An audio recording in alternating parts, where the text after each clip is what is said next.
ہم نے 2008 میں اس میں مکمل کام کیا ہے. اس میں تمام دنیا کی رپورٹیں ہم نے منگائی. ہم نے یو ایس ایڈ کی رپورٹ منگائی. انہوں نے یہ کہا یہ پاکستان کے لیے ناقابل عمل ہے, یہ کامیاب نہیں ہو سکتا. یہ 2008-2009 میں الیکشن پاکستان اس کو مسترد کر دیا. اب اسی طرح سے اوورسیز پاکستانیوں کے بارے میں بھی تمام جو تجاویز آئی تھی وہ بھی الیکشن کمیشن پاکستان 2009 میں مسترد کر دیا تھا, کیونکہ وزارت خارجہ نے کہا تھا کہ مڈل ایسٹ میں جو ہمارے ممالک ہیں انہوں نے شدید تحفظات کا اظہار کیا. ان کا ہم اجازت نہیں دیں گے کہ پاکستانی جو ہیں وہ امبیسی میں جائیں, جلوس نکالیں, مظاہرہ کریں, اس لیے ہمیں اس کی اجازت ہم نہیں دے سکتے. ٹھیک ہے, چلے سو قمر دل شاہ صاحب دو تین پرابلمز ہیں. ایک تو یہ کہ لاجسٹک کا معاملہ ہے, پھر جو ڈیٹا کو ہینڈل کرنا, اس کو مینج کرنا. سرور بھائی صاحب آپ کے پاس یہ گفتگو لے کر آؤں گی. حکومت کی پولیٹیکل ول تو موجود ہے اور یہ حق تو دینا سبھی چاہتے ہیں. P M L N on record ہے کہ ہم اس پہ بات کرنا چاہتے ہیں, ان کے منشور میں شامل تھا. پیپلز پارٹی بھی اس سے ڈس ایگری نہیں کرتی بیسک کانسیپٹ سے. الیکٹرانک ووٹنگ مشین کے طریقہ کار کے اوپر البتہ حکومت بالکل زیادہ سٹریس کر رہی ہے کہ یہی طریقہ ہوگا. اور کیا پھر طریقہ کار ہے ووٹ کا حق دینے کے لیے؟ اتنی مطلب آبادی بہت زیادہ ہے, ڈائسپورا پاکستانی دنیا بھر میں پھیلا ہوا ہے, ووٹ وہ دینا چاہتے ہیں, پارٹیز چاہتی ہیں کہ وہ ووٹ دیں, پھر کیا طریقہ کار ہوگا سر؟ دیکھیے جی, پہلی بات تو جو ہے وہ جو پاکستانی ملک سے باہر رہتے ہیں اور وہ $30 بلین کے لگ بھگ پیسے بھیجتے ہیں, اور میرا مشاہدہ بھی ہے, ہماری آبزرویشن بھی ہے کہ ان کی بہت بڑی تعداد انتخابات کے دوران پاکستان میں آتی ہے, اور ان کی دلچسپی اگر اس وقت بھی انگلینڈ میں اور یورپ میں اور امریکہ میں لوگ ARY دیکھ رہے ہوں گے, وہ شاید BBC نہیں دیکھ رہے ہوں گے. تو ان کی دلچسپی کا جو لیول ہے وہ تو کوئی متنازع بات نہیں ہے. لیکن دوسری ایک اور بات یہ ہے کہ 115 ممالک ایسے ہیں جو ایکسٹرنل طور پر جو ہے اپنے شہریوں کو جو ملکوں سے باہر ہوتے ہیں ان کو ووٹ کا حق دیتے ہیں. تو یہ چھوٹی تعداد نہیں ہے. 115 کے لگ بھگ ممالک ہیں جن کے شہری جو دوسرے ملکوں میں موجود ہیں, کام کرنے کے لیے گئے ہیں یا سیٹلڈ ہیں, ان کو رائٹ ہے ووٹ دینے کا. اس میں ٹرکی بھی شامل ہے. ٹرکی کے بہت ساری لوگ جو رہتے ہیں جرمنی میں وہ ووٹ میں حصہ ڈالتے ہیں. اب بات رہے گی دوسری EVM کی. دیکھیے EVM میں قمر دل شاہ صاحب بیٹھے ہیں. 2010 سپٹمبر میں EVM کے اوپر ایک بہت بڑی رپورٹ نکالی تھی, وہ میرے سامنے پڑی ہے. اچھا. اس رپورٹ کی جو 11 ریکمنڈیشنز ہیں, اور ان ریکمنڈیشنز میں بہت واضح طور پر ECP نے لکھا ہوا ہے کہ EVM کے استعمال کے لیے کارروائی شروع ہونی چاہیے, اس کے لیے پائلٹ ہونا چاہیے, اور جو پائلٹ میں مسئلے آئیں وہ حکومت پاکستان کے سامنے اور پارلیمنٹ کے دونوں ایوانوں میں پیش کیا جائے, اس کے اوپر بحث کی جائے.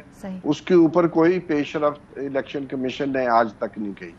دوسری بات یہ ہے کہ یہ کوئی نئی بات نہیں ہے. 2017 کے جو الیکشنز ایکٹ ہے اس کا شق نمبر 103 ہے, میں وہ پڑھے دیتا ہوں. اس میں بہت واضح طور پر اس کا ٹائٹل ہے electronic voting and biometric verification. The Commission may conduct pilot projects for utilization of EVM and biometric verification systems in by-elections in addition to the existing manual procedures for voter verification. تو یہ جو معاملہ ہے یہ تو 2017 کے elections act میں بھی لکھا ہوا ہے کہ EVM کے استعمال کو پروموٹ کیا جائے گا. پھر اس کے اوپر آج تک دیکھیے 2018 کے بعد کس قدر جو ہے بائی الیکشن ہو چکی ہے. 50 سے زیادہ بائی الیکشن ہو چکے ہیں. 2010 کی جو رپورٹ ہے اس کے بعد الیکشن کمیشن نے 2013 میں انتخابات کرائے, 2018 میں کروائے, اور 2010 کے بعد بہت سارے بائی الیکشن بھی ہوئے. کوئی پیش رفت اپنی ہی رپورٹوں پر اگر الیکشن کمیشن نہیں کروائے گا, اور جو الیکشنز ایکٹ 2017 ہے اس کا شق نمبر 103 واضح طور پر کہتی ہے اتنے بائی الیکشنز ہو گئے ہیں, ہم الیکشن کمیشن سے پوچھنے میں حق بجانا میں کہ انہوں نے آج تک لیکن باری صاحب, لیکن یہ مجھے بتائیے, یہ ابھی آپ نے الیکشن کمیشن کے تحفظات جو دوبارہ آئے وہ پڑھ بھی لیے ہیں, ان کا جو موقف ہے وہ بھی پڑا ہے کہ یہ متصادم بھی ہے کچھ آئینی شکوں سے, لیجسلیشن کرنی ہوگی. لیکن پھر آپ کے خیال میں یہ ای وی ایم کے خلاف جو ایک یہ بات کی جاتی ہے کہ یہ شاید ریلائبل نہیں ہے، کیا یہ ٹیکنیکل مسئلہ ہے یا یہ کوئی اور مسئلہ ہے کہ وہ امپلیمنٹیشن چاہتے ہی نہیں ہے؟ کیونکہ اپوزیشن کے جو سوالات ہیں وہ ریلیونٹ ہیں، ان پہ تسلی کرانی چاہیے حکومت کو، الیکشن کمیشن کی بھی تسلی کرانی چاہیے۔ دیکھیے اگر تو ہمارا جو ایکٹ ہے وہ بہت واضح طور پر کہتا ہے، الیکشن کمیشن کی ذمہ داری لگاتا ہے، اور 2010 کی الیکشن کمیشن کی اپنی رپورٹ کی ریکمنڈیشنز ہیں کہ اس کو انٹروڈیوس کرے، لیکن اس کے باوجود میرا ذاتی نقطہ نظر یہ ہے کہ ای وی ایم کا استعمال جس طرح اس وقت کہا جا رہا ہے وہ واضح نہیں ہے۔ دوسری بات، الیکشن کمیشن کے جو تحفظات ہم اخبارات میں پڑھ رہے ہیں ان میں کوئی ڈیٹیلز نہیں ہے کہ کون کس طرح ای وی ایم کا جو استعمال ہے یا باقی جو ٹیکنالوجی کا استعمال ہے کس طرح جو ہے الیکشن کمیشن کی پاورز کو باقیوں کو ایفیکٹ کرے گا۔ صرف نادرا کو دے دیے ہیں وہ جو محض یہ کہہ دینا کہ الیکشن جو ہے وہ ٹرانسپیرنٹ نہیں ہوں گے، باقی یہ کافی نہیں ہے۔ بحث کو زیادہ انفارمڈ بنانے کی ضرورت ہے، اس کی تفصیلات سامنے لانے کی بات ہے۔ یہ بالکل صحیح ہے، میں سمجھتا ہوں کہ اس وقت بہت کم ممالک ہیں جہاں پر ای وی ایم کا مکمل طور پر استعمال ہے۔ ایسٹونیا ایک ملک ہے جہاں بہت کامیابی سے کیا جا رہا ہے۔ آبادی اتنی تھوڑی ہے، وہ ویسے بھی اس کے ڈائنامکس بڑے مختلف ہیں ماشاءاللہ ہمارے یہاں۔ بالکل، لیکن اصل بات یہ ہے کہ آخر ہمارا یہ حق ہے کہ ہم الیکشن کمیشن سے پوچھیں، جب آئین اور آپ کی اپنی رپورٹیں جو ہے آپ کو کہتی ہیں کہ آپ یہ کام کر کے دکھائیں، تاکہ یہ بحث آج اس طرح کی اس نوعیت کی نہ ہو رہی ہوتی۔ آج بحث زیادہ انفارمڈ ہوتی، ڈیٹا بیسڈ ہوتی، ہمارے پاس فیکٹس اینڈ فگرز ہوتے، اتنے سارے ریسرچ بیسڈ ہوتی، ٹیکنیکل بحث ہوتی، ٹیکنیکل بحث ہوتی۔ کیوں نہیں کیا یہ ویسے قمر عدل شاہ صاحب آپ تو کام کرتے رہے ہیں، یہ اس دوران جو ہے مطلب کئی بیچ میں مراحل آئے ہوں گے، مواقع آئے ہوں گے، جیسے کہ اس رپورٹ کی طرف نشاندہی بھی کی باری صاحب نے، کیا وجوہات رہی ہیں؟ کیوں اس کو اتنا فالو نہیں کیا گیا اپنی ہی آبزرویشنز کی روشنی میں؟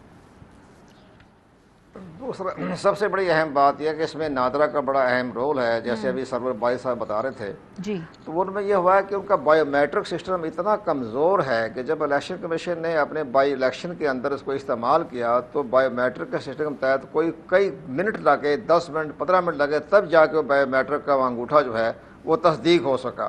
اب اگر یہ الیکٹرانک ووٹنگ مشین میں جب باقاعدہ انگوٹھا تھم امپریشن کا جو ہونی ہے کاروائی، اس پہ کئی گھنٹے لگ جائیں گے، پولنگ رک جائے گی، صحیح لوگوں کو ووٹ کاسٹ نہیں کر سکیں گے۔ ہمارے ملک میں ناخواندگی بہت زیادہ ہے، تقریباً 50-60% جو ہے ناخواندگی میں آتے ہیں، تو وہ سارا سسٹم جو ہے فلاپ ہونے کا اس لیے امکان ہے۔ اس میں ہمارے پاس وقت نہیں تھا کہ ہم اس کو بہتر کر سکیں، کسی چھوٹے لیول پہ پہلے آزما لیں، کوئی بار کے الیکشنز ہو، کوئی لوکل باڈی الیکشنز ہو، اور اس کو بہتر کر لیں۔ بہتری کی تو گنجائش اور مواقع رہتے ہیں نا، بہتری کے بارے میں ہم کیوں نہیں سوچ رہے؟ بہتری کی گنجائش ایک ہو سکتی ہے کہ اس وقت فلپائن کا سسٹم کچھ بہتر جا رہا ہے۔ میری جو چند روز پہلے جو صدر مملکت سے ملاقات ہوئی تو انہوں نے فلپائن کا ذکر کیا، تو میں نے بھی ذکر کیا جی، میں نے بھی 2006 میں فلپائن کا دورہ کیا تھا، تو ہم نے بھی الیکٹرانک ووٹنگ مشین دیکھی تھی۔